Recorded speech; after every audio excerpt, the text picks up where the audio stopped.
The following mini-series is brought to you and sponsored by Universal Tile. Listener discretion is advised. So you got me all that stuff. Then get back to the ranch. I had to give them 50% of what it was worth. What bullshit! $10,000. This is crazy. Yeah. So, Amy, what is if you had to rank the three best ranches in wherever, Las Vegas, the three top, what are the three best? If I can't even tell you that right now. Okay. You know what? They're not the way they used to be.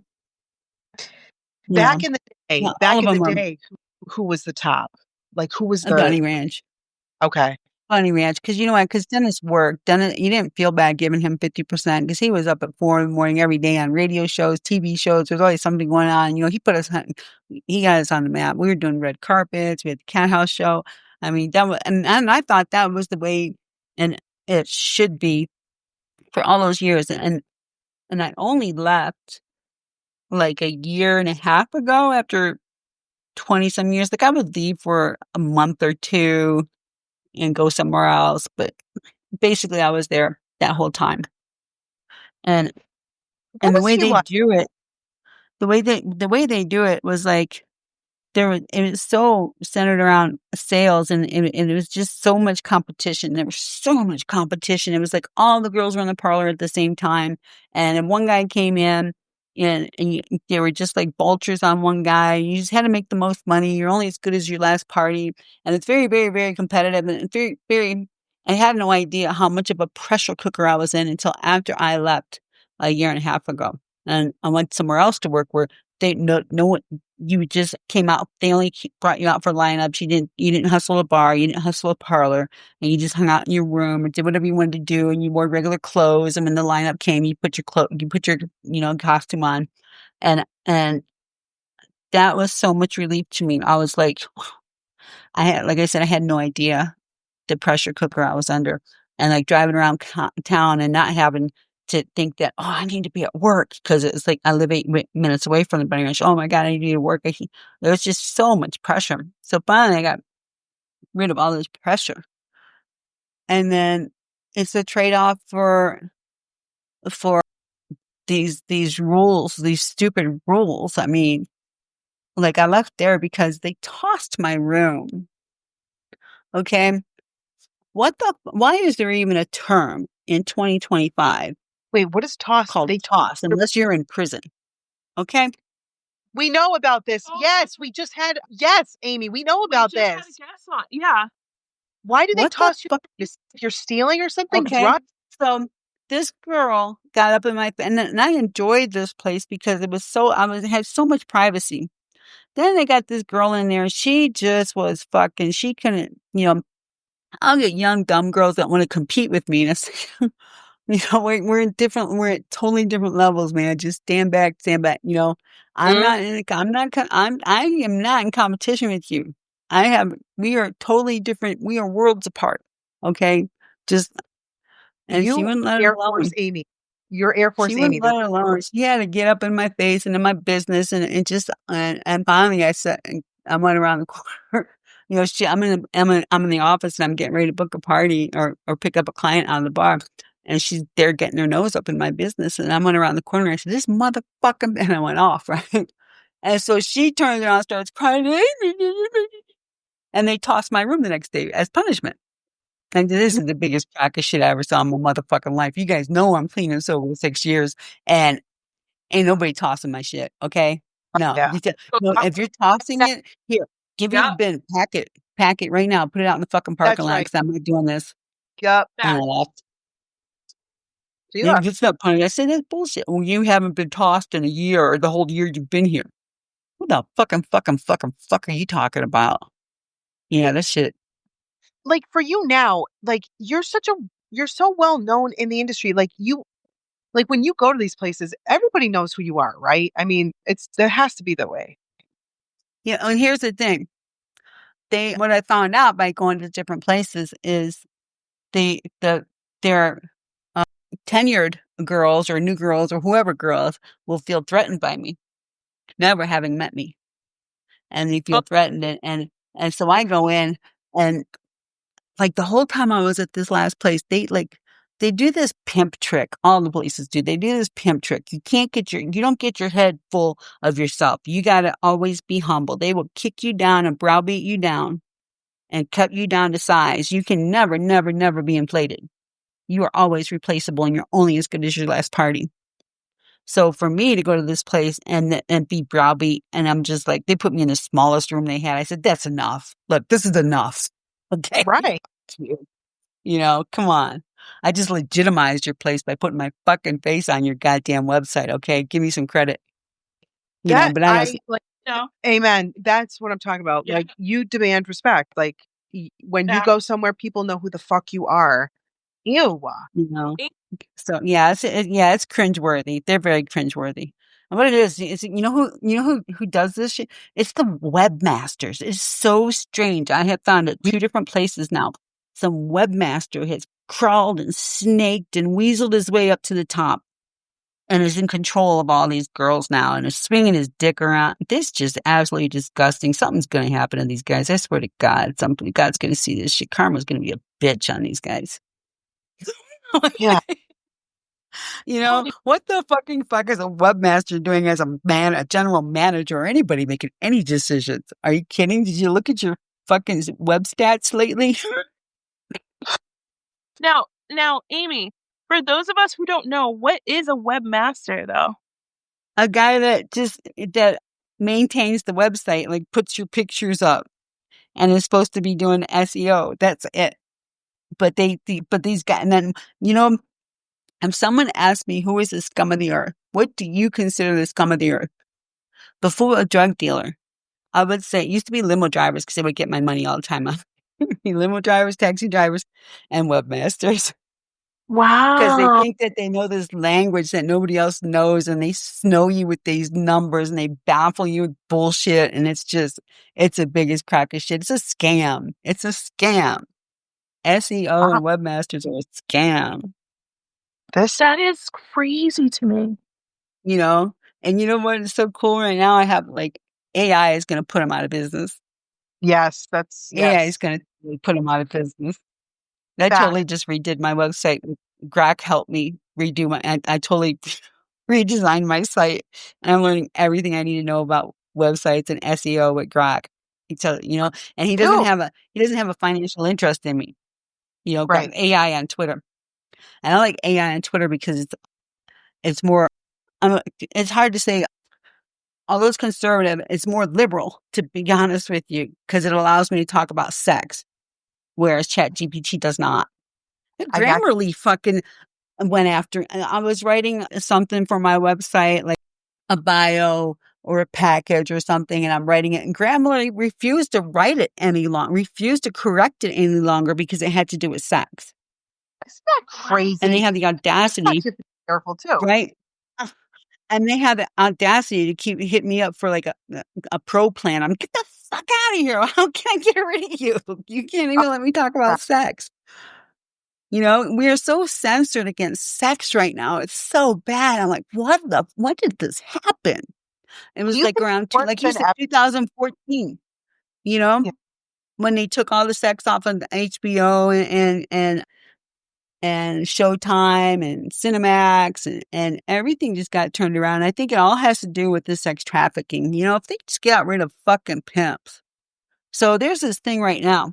There's a thing right now in the works that they want to do federally is decriminalize, not legalize prostitution. And what they would do is decriminalize and then go after the pimps. Did I just hear what I heard? Why don't you just go after the pimps now? Right. What they Do you need think to that's do, this to is fix what the I think, problem? get rid of the pimps, Right. period. If a woman's prostituting herself, you know, I think Behind the every model that prostitute and pimp. you know, so, and you just don't know. You see on Twitter, like all these thousands and thousands and thousands and thousands of escorts, and they're very beautiful, and they're traveling the country, and they're giving you their dates, and nobody's stopping them. But you just don't know if there's some scraggly, creepy ass pimp behind her, driving her, to do that. You know, they look like really classy, nice women, but you just don't know if it's really consensual or not because it's you know, you just don't know. I think the model that, and I honestly don't think the model that the brothels have right now is the the best that we could do. You know, it was put into effect 60 years ago by Joe Conforti, who got exiled from the country. Oh, wow. Oh, Come on, man, change the model. Come on, you right. know. So this is what I suggest. I suggest use the New Zealand model. Women are in control of their own body, their own destiny. They can sell their bodies, sell their services, and regulated, right? Yep. And up to 4 in a house. If there's more than 4, then you become a brothel and there's other rules, you know? Oh, So I think they should just enact that state, you know, try it in a couple states and not in some crazy big ass city where everything's crazy already, you know? Put it in and a certain, put it in areas, tax it, regulate it. And I just don't think that you need a house and a pimp to take 50% to make it legal. I think you could do it just as well. Any, you know, a woman, I think we're women. We're fucking, I right. don't need a middleman, Right. you know? 100%. I mean, if you want to keep your brothels and see if anyone wants to go work for you and get your, you know, get their feet wet. That's fine. Right. But I Right. think I think women should be in control of their own destiny. I don't think we need a pimp to take 50% of what we're making to do what we do. Or worse than that, a pimp taking 100% and beating the fuck out of you and keeping you on drugs. Gotta get rid of pimps, man. You think they just Glorify changed the that? pimp and yeah, I mean, they built for century, you know, you vilify the prostitute and glorify the pimp. It's gotta stop. Come on, man. Right. Right. So that's my take. And you had said something about pimps being in brothels too. Why would Yeah, there need yeah, to yeah, yeah. why would there need to be Yeah, that's pimps in crazy. brothels for those of us who don't really understand what what that's about? So, like, years ago, like 30 years ago or so, there was a couple of brothers up in Oregon or Seattle or something. They would send down the most beautiful young girls down to the Mustang and they were, you know, they had pimps and they had to give all their money to them. And they were just, it's like an abusive relationship. You can't get out of it. You get sucked in, you get charmed, you get sucked in and you can't get out. We actually would help girls do what we call get peeled from a pimp. When you take a girl from a pimp, it's called peeled. At least it was back then. I don't know what it is now. So we would try and help girls get away from. That's why they had the fences up, you know, so people can't get it. Not that to keep the girls in, but to keep other people out. So, and it's just really common. I mean, and the girls will enjoy to go to the brothel if they have a pimp because because it's indoors. You're in one spot. They're Right. sleeping in the same place every night. They can get drunk on the job. He's not there beating her. At least, you know, maybe they're on the phone fighting all day. You hear him, but you know, it's a reprieve. Right. So, like, I know girls that have worked for 20 years, and I know one. She's got a pimp in Michigan, and she's not even allowed to sleep in the same bed with him when she goes home like 3 times a year. Oh my God. Yeah, it's crazy. Uh, And here's the thing: the brothel knows about it. They know. And right. they're letting it go on right under their nose. But you know what? They know that she's reliable. They know that he's going to keep her there, and It's all about the money. you know, she's going to be there.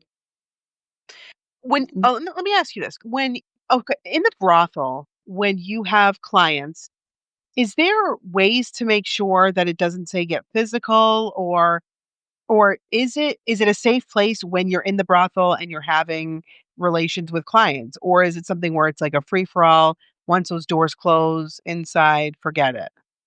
No, and you know what? There's something about I've never really seen any any incidents in like 35 years. I've seen maybe 5.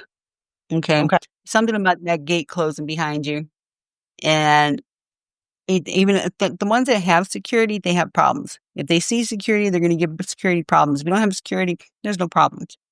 Right. But if you get, if you're new and you get drunk, you're getting high, you don't know what's going on, and you come to and something's happening you don't want it to be happening, yeah, then there's a problem.